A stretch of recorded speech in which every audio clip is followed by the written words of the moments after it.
Inilah Malaysia hari ini, dan hari ini kami nak mengajak anda bagaimana untuk kita jimat tenaga. Kita nak menguruskan tenaga kita dalam bulan Ramadan. Bukan tenaga badan je, bukan tenaga minum, tenaga makan tu, tapi tenaga elektrik. Kita nak mengurus tenaga elektrik pada bulan Ramadan ini. Jadi hari ini kita sangat bertuah sebab kita menerima kunjungan Encik Kamal Arifin Abdul Rahman, Ketua Pegawai Retail Tenaga Nasional Berhad. Assalamualaikum Encik Kamal. Waalaikumsalam. Okey, Encik Kamal. Bulan Ramadan tahun ini jatuh dalam bulan, orang kata bulan panas. Bulan yang sangat panas dengan monsun timur laut lagi. Jadi dijangka Jabatan Meteorologi pun menjangka akan mengalami cuaca lebih panas lagi selepas ini.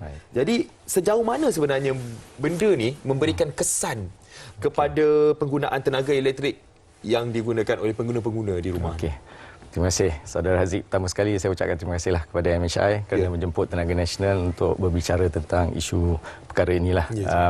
Dan dalam bulan Ramadan ni, saya bagi pihak Tenaga Nasional juga ingin mengucapkan selamat menyambut Ramadan kepada pelanggan-pelanggan kita, dan moga ibadah puasa kita diterima Allah Subhanahu Wa Taala. Amin, insya-Allah. So hari ini topik yang kita nak bincangkan ialah berkenaan cuaca panas kan.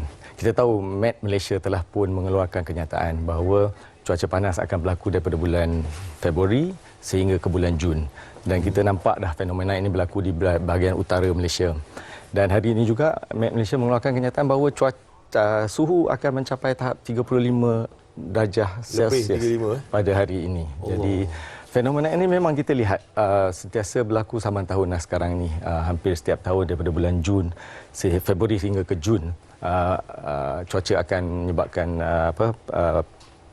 cuaca yang panas.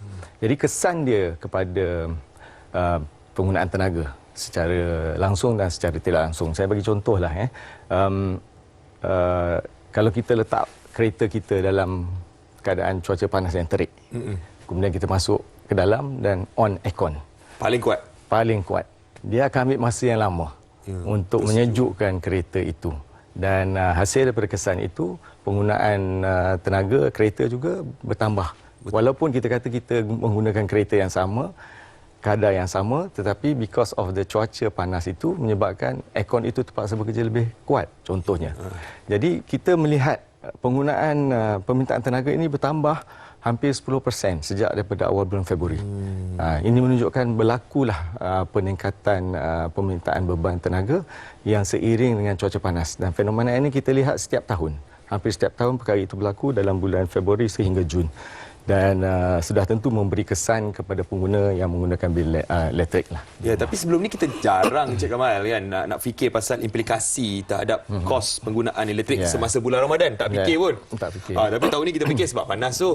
Dan fikir pula tak lama lagi nak raya. Nak raya ada rumah terbuka, orang ramai datang. Betul. Jadi mungkin Encik Kamal boleh ceritakan apa sepatutnya pengguna harus faham mengenai bil mereka disebabkan itulah bila kita gunakan tenaga sewaktu bulan Ramadan ni dan juga tak lama lagi raya. Okey. Sebut pasal bulan Ramadan ni saya nak cerita sikitlah kan. Masa kita kecil dululah, saya 8 tahun, 7 tahun, 8 tahun diajar untuk berpuasa. Mungkin cerita ni boleh relate lah kepada masyarakat. Bila kita pergi ke sekolah, kita macam hero lah kan. Main seperti biasa, berlari seperti biasa. Puasa ni tak fikirlah kan. Tapi jam pukul 1 petang dah sampai ke rumah, mak ayah dulu tak ada aircon di rumah. Jadi kita mencari sumber aircon. Sumber aircon dekat mana? Dekat peti sejuk. Peti air. Jadi kita akan buka peti sejuk, duduk di depan itu 2, 3, 5 minit, kemudian baru kita tutup. Itu fenomena masa bulan Ramadan. Sampai sekarang saya buat. Sampai sekarang Cik Kamal saya buat. Saya ingat benda tu dah tak berlaku sebab anak-anak sekarang balik rumah pasang aircon kan. Jadi itu antara perkara yang berlaku pada bulan Ramadan. Itu satu. Maknanya peti sejuk itu terpaksa bekerja keras. Satu. Yang kedua, kita tahu dalam bulan Ramadan ni waktu yang paling happy orang yang happy ialah hampir pada waktu berbuka. Betul? Menunggu. Jadi saya ada 7 orang adik-beradik. Bila ayah bawa balik juadah untuk berbuka puasa, minuman itu disimpan di dalam peti ais. Jadi dalam pukul 6.30, 7 seorang buka tengok apakah juadah, apakah air yang buka tutup, tutup buka kan. tutup.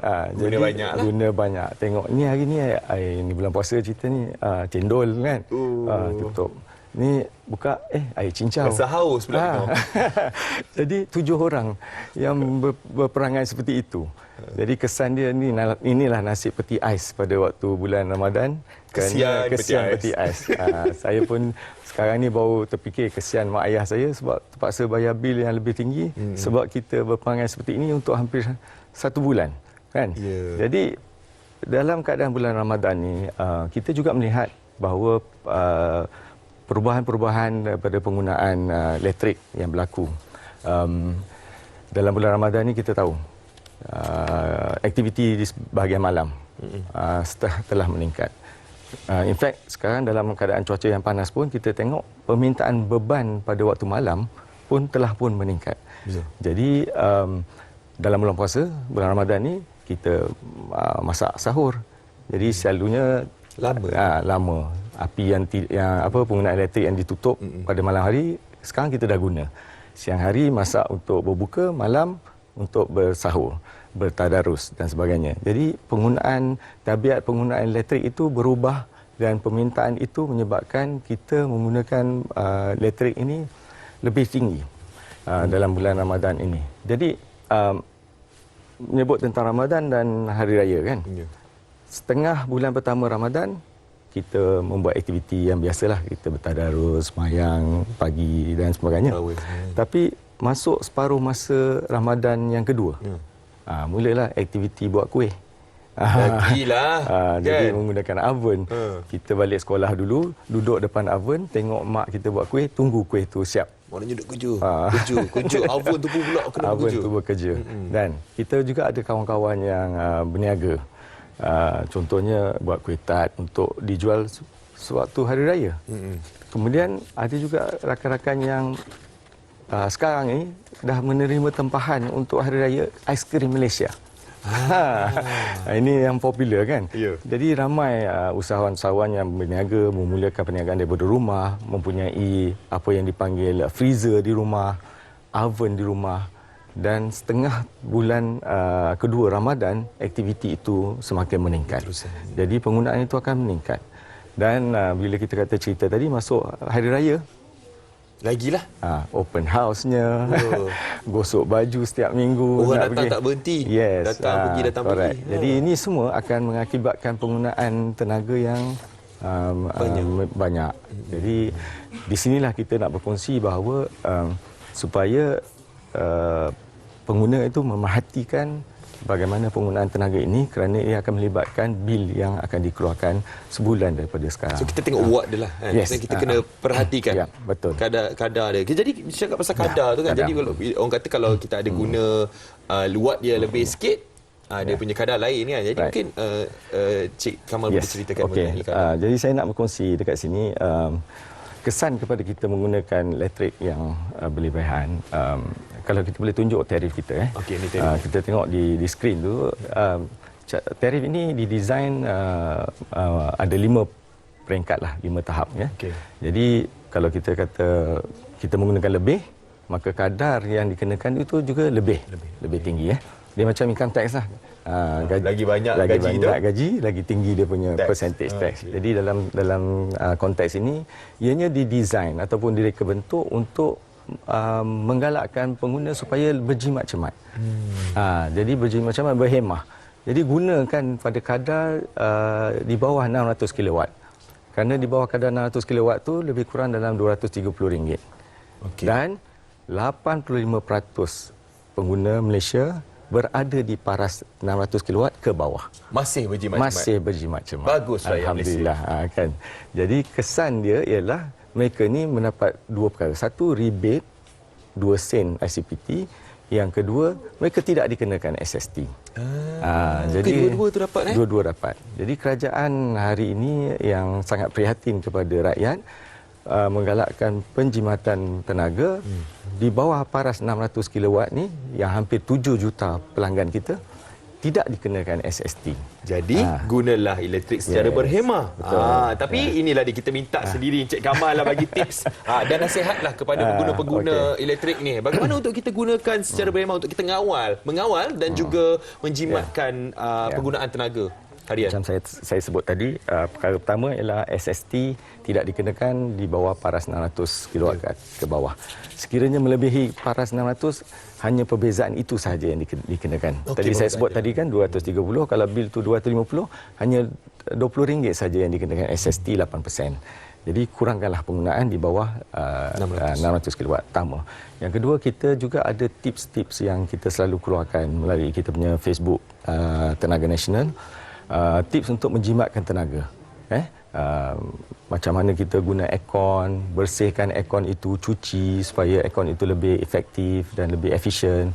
Bagaimana kita menggunakan peti ais, bagaimana kita menggunakan peralatan-peralatan lain untuk kita continue berjimat supaya ianya dapat kita kawal.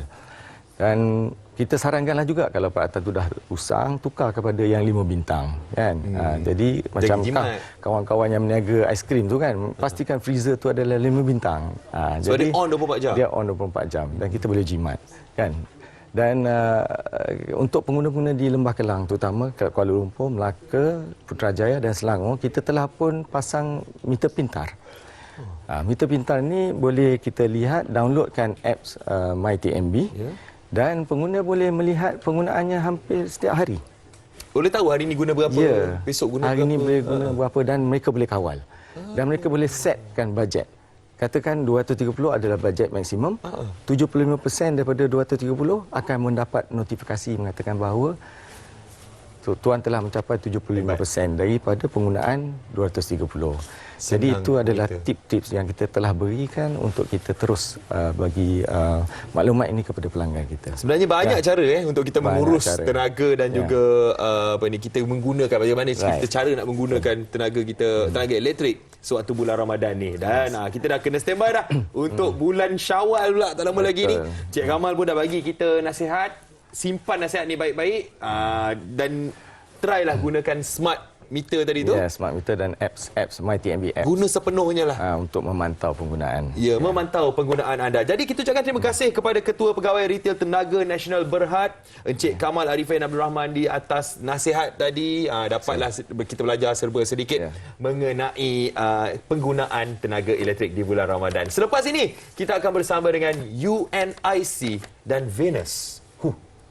Dua gabungan yang hebat kejap saja lagi di Malaysia hari ini.